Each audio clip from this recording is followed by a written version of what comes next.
দেশ গড়ার সুযোগ কাজে লাগাতে চাই, শিক্ষার্থীদের সাথে মতবিনিময়ে বললেন প্রধান উপদেষ্টা। শহীদদের স্বপ্ন পূরণে কাজ করার অঙ্গীকার। ছাত্র জনতার অভ্যুত্থানে ক্ষমতায় আসা অন্তর্বর্তী সরকারে 1 মাস পূর্ণ হলো আজ। রাষ্ট্রে বিভিন্ন ক্ষেত্রে এসেছে সংস্কার।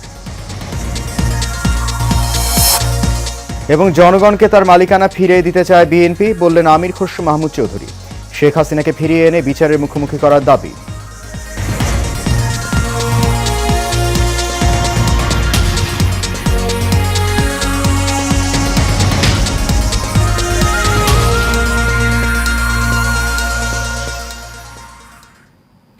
সবাইকে স্বাগত জানাচ্ছি এশিয়ান নিউজে। আপনাদের সাথে আছি আমি সৈয়দ মাহিউজ্জামান মুখর। শুনছিলেন বিআরবি কেবল ইন্ডাস্ট্রিজ লিমিটেড সংবাদ শিরোনাম। যাচ্ছে পুরো খবরে। দেশ গড়ার যে সুযোগ পাওয়া গেছে তা সর্বোচ্চ কাজে লাগানো হবে বলে জানিয়েছেন প্রধান উপদেষ্টা ডক্টর মোহাম্মদ ইউনূস। প্রধান উপদেষ্টা কার্যালয়ে শিক্ষার্থীদের সাথে মতবিনিময় সভায় কথা বলেন তিনি। এ সময় ছাত্রদের প্রতি কৃতজ্ঞতা জানিয়ে সমৃদ্ধ দেশ গড়তে দেশবাসীকে ধৈর্য ধারণের আহ্বান জানান প্রধান উপদেষ্টা। বিস্তারিত দেখুন নূর মোহাম্মদ ভূঁইয়ার রিপোর্টে। 5 আগস্ট ছাত্র জনতার গণ অভ্যর্থনের মুখে সরকার প্রধানের পদ থেকেই পদত্যাগ করে দেশ ছেড়েছিলেন শেখ হাসিনা। এরপর 8 আগস্ট ডক্টর মোহাম্মদ ইউনূস অন্তর্বর্তীকালীন সরকারের প্রধান উপদেষ্টা হিসেবে দায়িত্ব গ্রহণ করেন। তারপর থেকেই তিনি বিভিন্ন রাজনৈতিক দল, সুশীল সমাজের প্রতিনিধি, পত্রিকার সম্পাদক এবং ব্যবসায়ী প্রতিনিধিদের সঙ্গে মতবিনিময় করেছেন। এসব সভায় রাষ্ট্র সংস্কারের বিভিন্ন প্রস্তাব উঠে এসেছে। তারই ধারাবাহিকতায় উপদেষ্টা কার্যালয়ে ছাত্রদের সাথে মতবিনিময় করেন প্রধান উপদেষ্টা। এ সময় তিনি বলেন, দেশ গড়ার যে সুযোগ পাওয়া গেছে তা সর্বোচ্চ কাজে লাগানো হবে। যে স্বপ্নের জন্য যারা প্রাণ দিয়েছে সে স্বপ্নকে আমরা বাস্তবায়ন করবই। এটার থেকে আমাদের বেরিয়ে যাবার কোনো, আমাদের যোগ্যতা না থাকতে পারে, আমাদের ক্ষমতা না থাকতে পারে, কিন্তু আমাদের প্রতিজ্ঞা রইল আমরা এটা করব। আমরা নতুন বাংলাদেশের অফিস এটা করেছি। নতুন বাংলাদেশ গড়ার জন্য আমরা এখানে এসেছি, সেটা যেন সবাই মিলে আমরা করতে পারি। সুন্দর সমৃদ্ধির দেশ গড়তে দেশবাসীকে ধৈর্য ধারণের আহ্বান জানান প্রধান উপদেষ্টা। শুধু বাংলাদেশের মানুষ উতলা হয়ে গেছে নতুন বাংলাদেশ করার জন্য, তাই না? আমাদের যত বাংলাদেশি সারা দুনিয়া জুড়ে আছে, তোমরা একটু আগে বলেছো তাদের কথা। নূর মোহাম্মদ ভূঁইয়া, এশিয়ান টেলিভিশন, ঢাকা। ছাত্র জনতার গণ অভ্যুত্থানের পর 8 আগস্ট দেশের হাল ধরে নোবেলজয়ী ডক্টর মোহাম্মদ ইউনূসের নেতৃত্বে গঠিত অন্তর্বর্তীকালীন সরকার প্রথমে 17 সদস্যের অন্তর্বর্তী সরকার দায়িত্ব নেয়। পরে এই সরকারে যোগ দেন আরও 4 উপদেষ্টা। সব মিলে 21 সদস্যের এই সরকারের পথ চলার আজ 1 মাস পূর্তি হলো।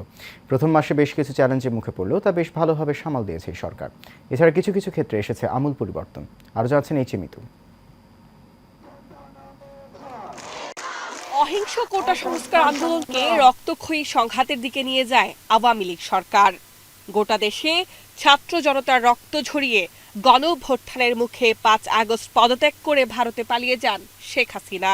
মুক্তির মন্ত্রে দীক্ষা নিয়ে 3 দিন পর 8 আগস্ট শপথ নেন নোবেলজয়ী অর্থনীতিবিদ ডক্টর মোহাম্মদ ইউনূসের নেতৃত্বাধীন অন্তর্বর্তীকালীন সরকার।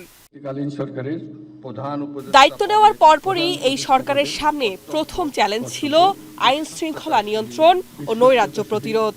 পুলিশ বাহিনীকে কর্মবিরতি থেকে ফিরিয়ে আর সেনাবাহিনী ও বিজিবির সহযোগিতায় সেই চ্যালেঞ্জ অনেকটাই উতরে গেছে অন্তর্বর্তীকালীন সরকার।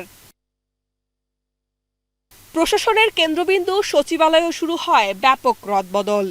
স্বৈরাচারী সরকারের নিয়োগকৃত চুক্তিভিত্তিক সব সচিবকে বাধ্যতামূলক অবসরে পাঠায় ডক্টর ইউনূসের সরকার। সংস্কারের উদ্যোগ হিসেবে বেশিরভাগ মন্ত্রণালয়, দফতর ও অধিদফতরেও আসে নতুন মুখ। শিক্ষার্থীদের বিক্ষোভের মুখে গত 1 মাসে ঢাকা বিশ্ববিদ্যালয় সহ দেশের বেশিরভাগ পাবলিক বিশ্ববিদ্যালয়ের উপাচার্য, সহ উপাচার্য, প্রক্টর সহ শীর্ষ পদে এসেছে রদবদল। কূটনৈতিক ক্ষেত্রেও পাল্টেছে অবস্থান। এখন যেন একটু ফ্রন্ট ফুটে বাংলাদেশ। বিএসএফ এর গুলিতে মৌলভীবাজারে স্বর্ণা দাস নামের এক কিশোরী হত্যায় দিল্লিকে কড়া প্রতিবাদ জানায় ঢাকা। ফেনীর বন্যার কারণও জানতে চাওয়া হয় ভারতের রাষ্ট্রদূতের কাছে।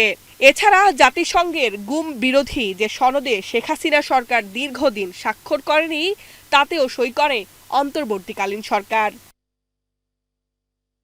আর জুলাই আন্দোলনের সময় বিক্ষোভ করে আরব আমিরাতে সাজাপ্রাপ্ত 57 বাংলাদেশিকে মুক্তির বিষয়ে দেশটির প্রেসিডেন্টের সঙ্গে কথা বলে ক্ষমার ব্যবস্থা করেছেন প্রধান উপদেষ্টা।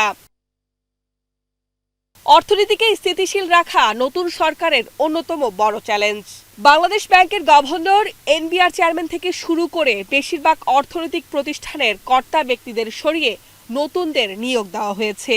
এছাড়া ভোক্তাদের কষ্ট কমাতে নিত্যপণ্যের আমদানি শুল্ক কমিয়েছে সরকার।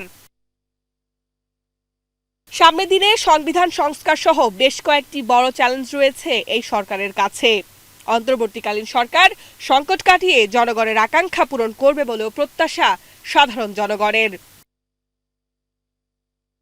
Mitu, Asian television.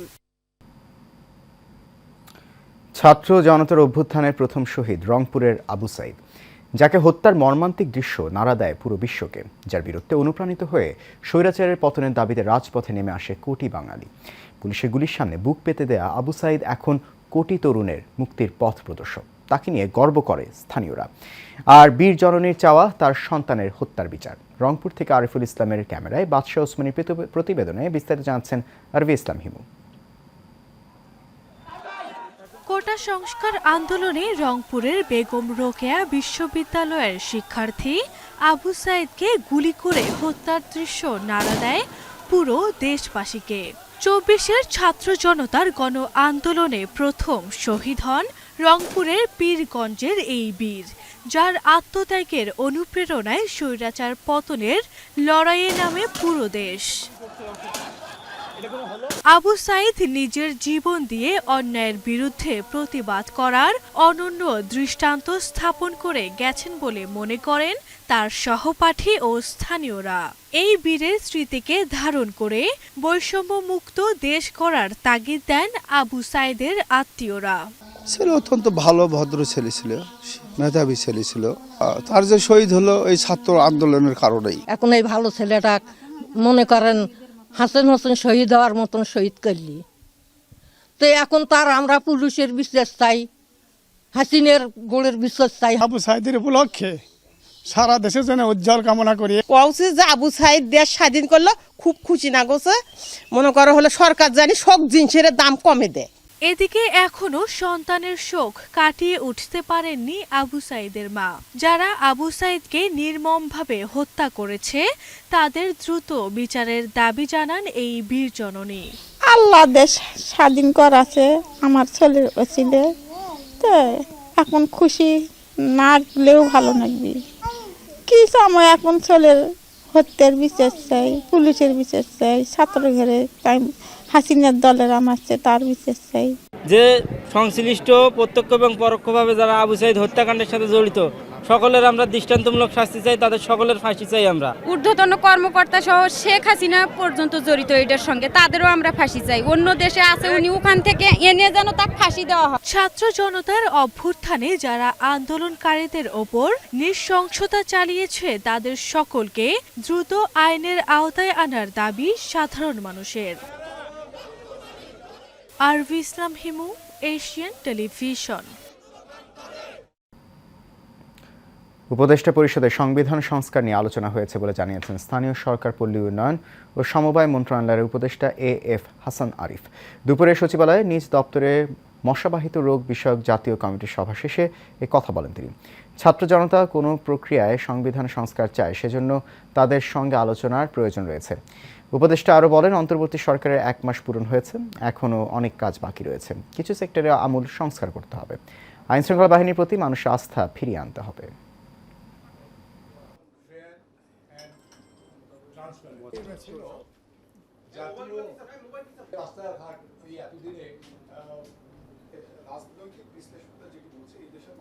কিছু আছে টেকনিক্যাল, কিছু আছে হিউম্যান কন্ট্যাক্ট। তো হিউম্যান কন্ট্যাক্টগুলো কতভাবে বাড়ানো যায় সেগুলো চিন্তাভাবনা হয়েছে। একটা গোষ্ঠীকে আমরা ভুলেই গেছিলাম, সেটা আবার স্মরণ করিয়ে দিলাম, যে সাংস্কৃতিক গোষ্ঠী।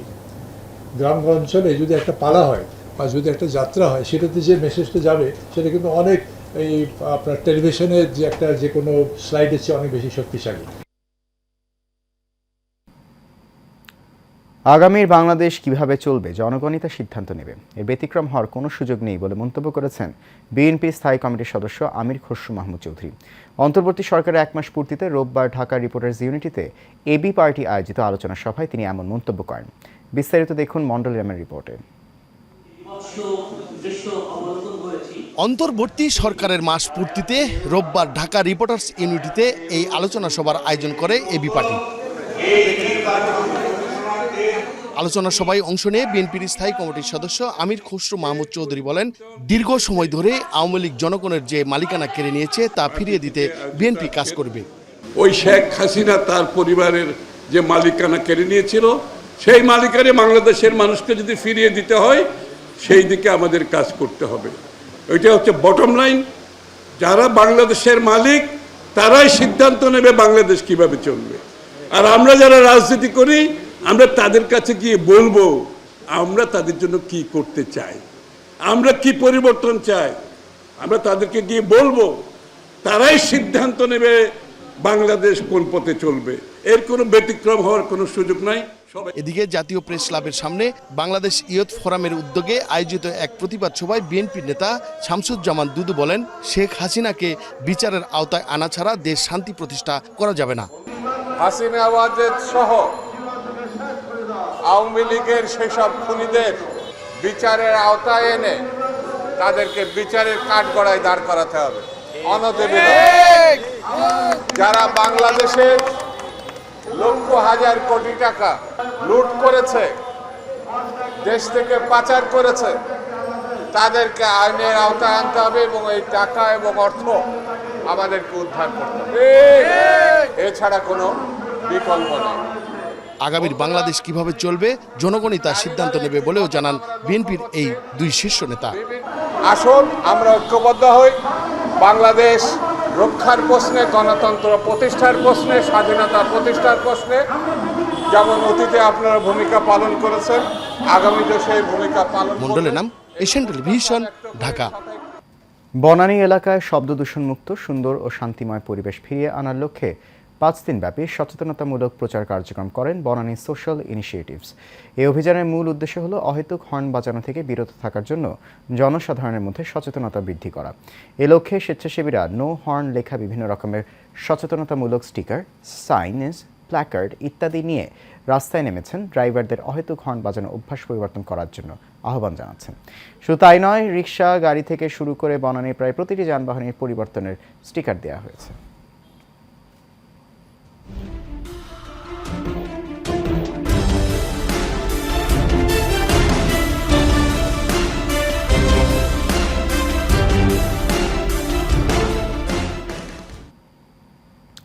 প্রসঙ্গ, সিরাজগঞ্জের কামারখন্দ উপজেলায় সিএনজি, অটোরিকশা ও মাইক্রোবাসের মুখোমুখি সংঘর্ষে 5 জন নিহত হয়েছেন।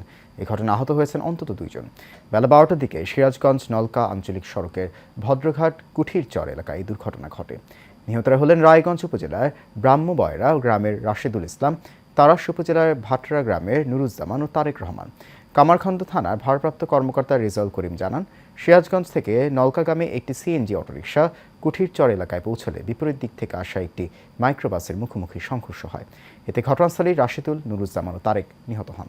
পরে পুলিশ ও ফায়ার সার্ভিসের সদস্যরা ঘটনাস্থলে পৌঁছলে আহতদের উদ্ধার করে হাসপাতালে পাঠানো হয়। সেখানে আরও 2 জন মারা যান।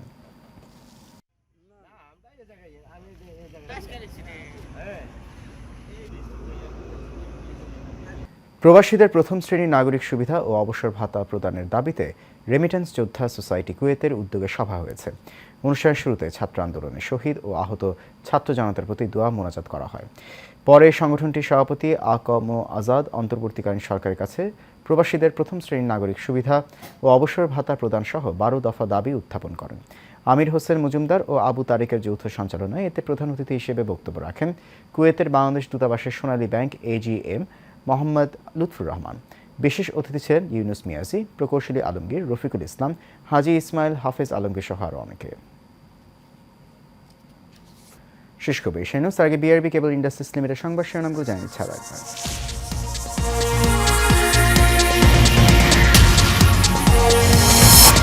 দেশ গড়ার সুযোগ কাজে লাগাতে চাই, শিক্ষার্থীদের সাথে মতবিনিময়কালে বললেন প্রধান উপদেষ্টা। শহীদদের স্বপ্ন পূরণে কাজ করার অঙ্গীকার। ছাত্র জনতার অভ্যুত্থানের ক্ষমতায় আসা অন্তর্বর্তী সরকারের 1 মাস পূর্ণ হল আজ। রাষ্ট্রের বিভিন্ন ক্ষেত্রে এসেছে সংস্কার এবং জনগণকে তার মালিকানা ফিরিয়ে দিতে চায় বিএনপি, বললেন আমির খসরু মাহমুদ চৌধুরী। শেখ হাসিনাকে ফিরিয়ে এনে বিচারের মুখোমুখি করার দাবি।